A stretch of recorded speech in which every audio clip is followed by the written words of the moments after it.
I became a youth of foster care because at the age of 12, that's when I found it courageous of me to be able to tell my mother that I was gay.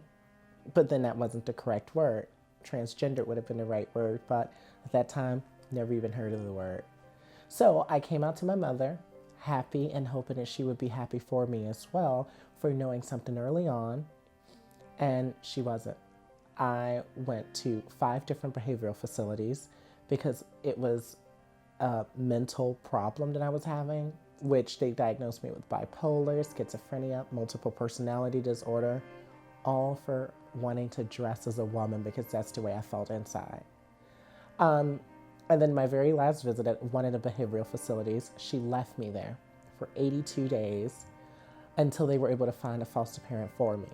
When they found my foster parent and I was able to be interviewed, I really didn't care as long as I was out of that place and I knew I was able to find a new family who would eventually have to love me since my own family didn't.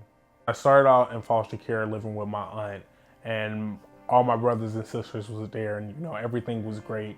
Then it came to a point wherein I couldn't stay with mine anymore, and I went into a regular foster home, and it was the worst experience ever. If I'm at home with my biological parents or whatnot, and I come out to them, that's one thing. But now you're at the next step after, like, you're not living with your parents or whatnot, and you're coming out there and there's everyone around you, not knowing how the other kids in the placement are going to accept you, not knowing if the person over the program is going to accept you.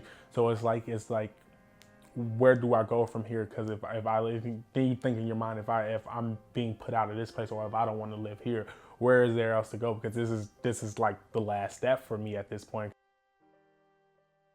Culturally competent foster care is being an open and honest agency, willing to work with any population. And it doesn't mean that you have to be a master of all of the populations. You don't need to know every little thing about different populations, but you need to be willing to learn about them and ask open questions and not being judgmental. One of the challenges in foster care would be gender pronouns, which I feel are extremely important, the preferred name, which is also very important, and just feeling that level of self-respect by using a to, but it doesn't always happen that way, which makes you kind of feel disrespected, or you continue to think, well, will this person ever get the hang of it, or will they actually know I don't want to identify as who I used to be anymore? We're not trying to change anyone's views, but we do need to be professional.